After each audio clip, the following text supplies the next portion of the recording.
I see so far that they have, but I don't really want the chocolate in the fake one. And this is the other one I might end up getting. This is a traditional Panettone, so we'll see. And this is another one that they have. And they have this one which look like orange and raisins. It says classical, I'm guessing that means classic. Then look like they have this one. This one here looks longer. And then they have, which I've never tried, it's this one here. So I took it out where it was and I put these two together. It looks like this one has like cream inside. I've never tried it before. And they have this one. I'm guessing it's probably the classic one. I'm not sure. This one I'm not sure even this is Panettone, to be honest. I don't think so. I'm not sure what this is. Well, no, this looks like a cake. So this is not Panettone. Okay. And then they have this one. This is beautiful. Look at the beautiful packaging. Wow. Beautiful. Again, I took it out from where it was. Look how beautiful this is. Beautiful packaging. And this is the traditional one.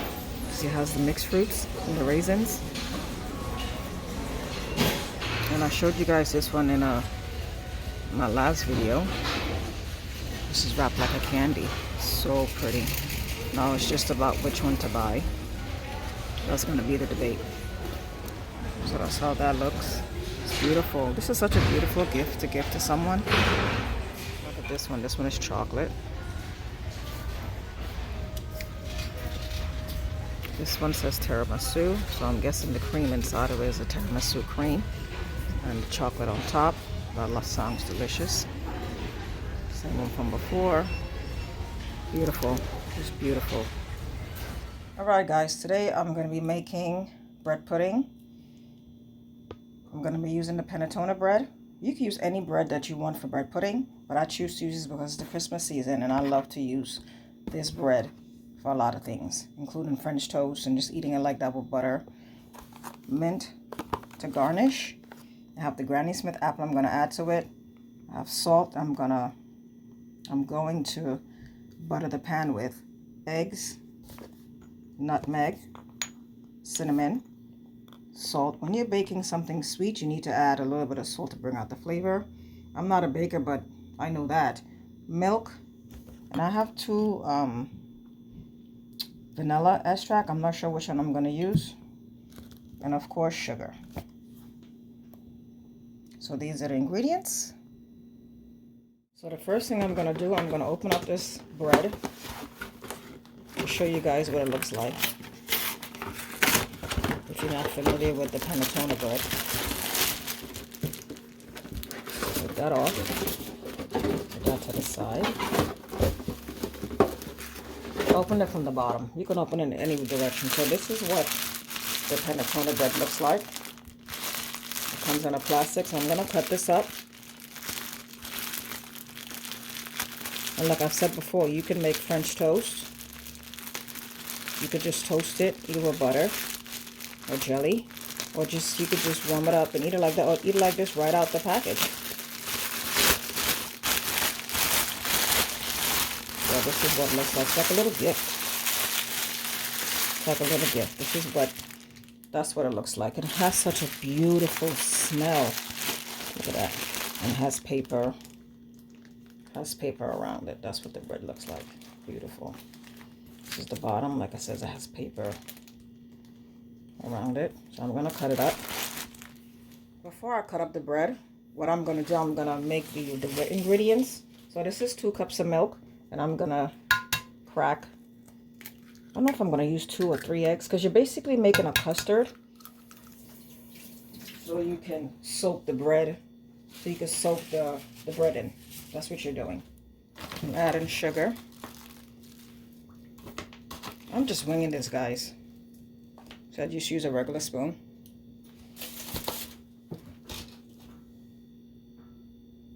I'm using nutmeg. I already took one out, the whole nutmeg. I don't like using ground things. If I can use certain things without it being processed already, I will use it. So this is a whole nutmeg, and this is what I'm using. This is what you call a microplane grater, and this is what you use to grate the nutmeg. That's what I like to use.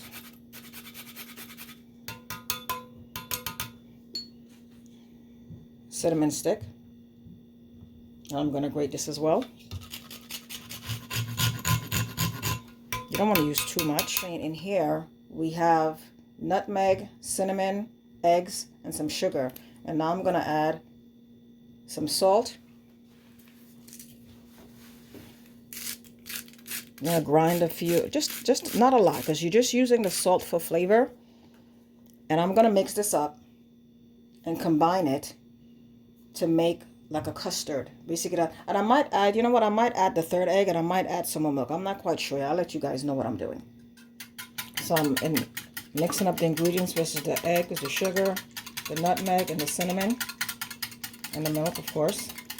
Well, so what I've decided to do, you don't want to make it too sweet, because at the end you're going to use maple syrup to eat with your bread pudding, or you eat it by itself, or eat it with ice cream or with a whipped cream. So what I'm going to do, since I don't want to add any more sugar to this mixture, I'm going to add some maple syrup to it. Just a little bit, not too much. And mix it up. Because this sugar will take a while to dissolve in this liquid. So I decided to add some maple syrup, and that's going to give it a nice boost of flavor. I didn't add the vanilla extract as yet, because I'm just mixing this up. So now, look at that. Oops. These are the things that happens when you're cooking. I'm going to add this one. So I hope that's not too much. I don't know. So, okay.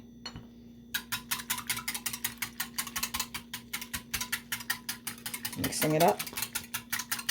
So before I cut up the bread, remember I'm using Granny Smith apple inside of this recipe, so I'm going to cut up the apples into wedges. Or I might do, instead of wedges, I might do bite-sized pieces. I haven't quite decided what I'm going to do. No, you know what? Bite-sized pieces, because wedges doesn't make any sense, to be honest. It really doesn't. It doesn't have to be uniformed. Whatever you like. Because remember, it's going to be mixed into the custard. And what some people tend to do, what you can do with your bread pudding, when you make the liquid mixture, you can leave it in the refrigerator overnight, so the liquid can soak into the bread, and then you can pop it in the oven in the morning.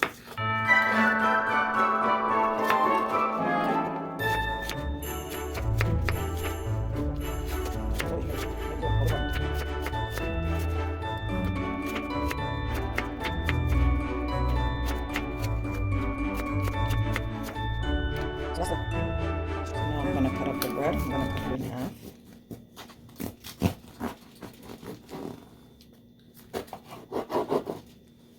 Remember, this bread has fruits in it, raisins. So it's such a delicious, I can't stress how delicious this bread is. That's if you're into bread. You peel off the paper. That's if you're into bread like this. I love raisin bread. So it doesn't taste like raisin bread. This has a different flavor to it. And the aroma is just amazing. I can't explain the smell of this bread. But see, it has fruits. It's a piece of fruit right here. And this is the raisin. That's the raisin. See? That's the raisin. And this is the fruit. I'm not sure what kind of fruit this is. I'll look into it.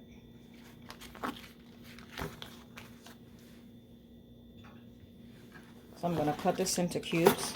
Or again, there's no rhyme or reason as to how you cut up At least, not in my opinion, there isn't. Maybe some people cut them into. You don't want to. You don't want to cut it too. You don't want to make small pieces though. That you don't want to do. Remember, me recording these food videos, it's my first time, so it's not going to be perfect. Because remember, life isn't perfect. So you can leave it like this. This is okay. This size is okay.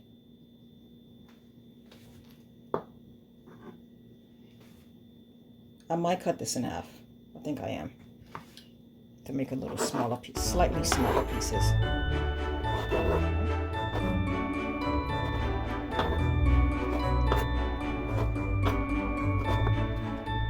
So what I've done, I've buttered the dish, and I'm gonna put the bread into this dish. Added the bread into the baking dish. So now I'm gonna add the apples.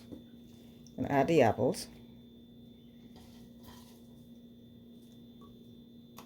I was thinking of using a bigger dish, but I don't know. I'm debating if, you know, what size dish to use. I don't know. So I'm adding the apples into it. And this is the egg, the milk and egg mixture that the whisk keeps falling into. Oh well. Mixing it back up, and I'm gonna pour this mixture into the bread mixture. So I'm gonna use the half of the panettone. So I'm gonna pour this mixture. This looks delicious already. Oh my goodness. So you're trying to soak. You're not trying, you're soaking the bread. You're soaking the bread, okay? So what you could do now, you can get a spatula. And, well, first I'm going to mix up the bread with the apples. Mix it up. You don't have to, but that's what I want to do. I'm trying to decide if I should add more apples. Like I said, this looks delicious already. It's funny how things looks delicious and you didn't cook it yet.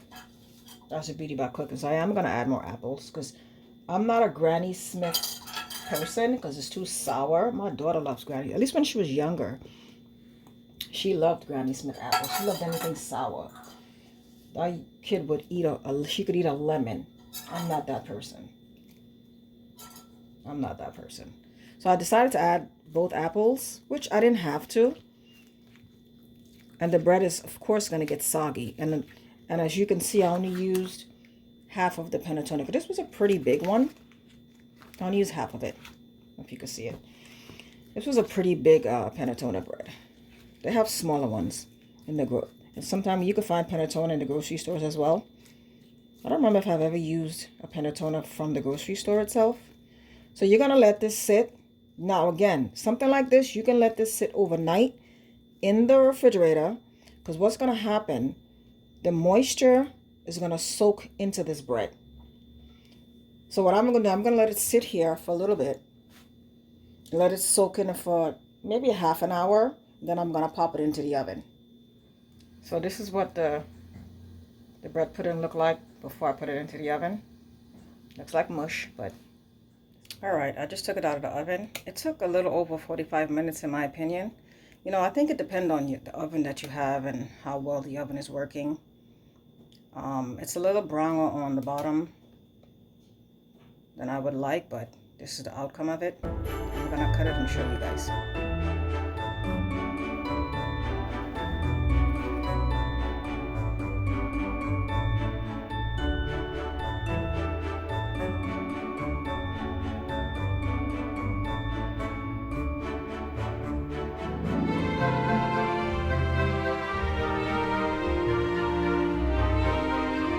So I cut it, plate it, put some mint on it, and now I'm going to add some granulated sugar just to make it look pretty.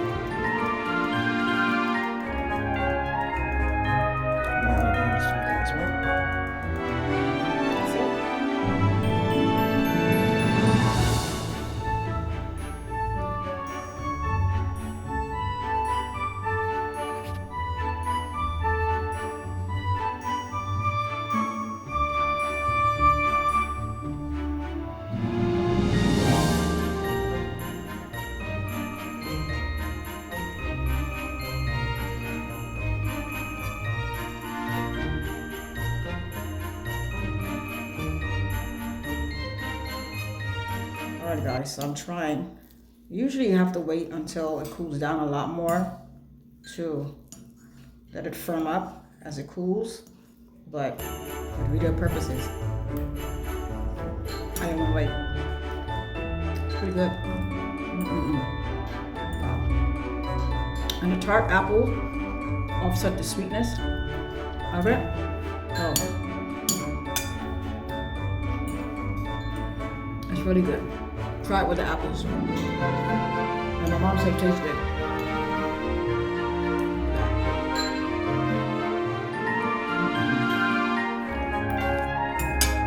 So delicious. Alright, see you guys at the cooking session. I forgot to tell you guys about the bread pudding. Is that you didn't even need the maple syrup. It's so good without the maple syrup. I forgot that I had maple syrup to add to it.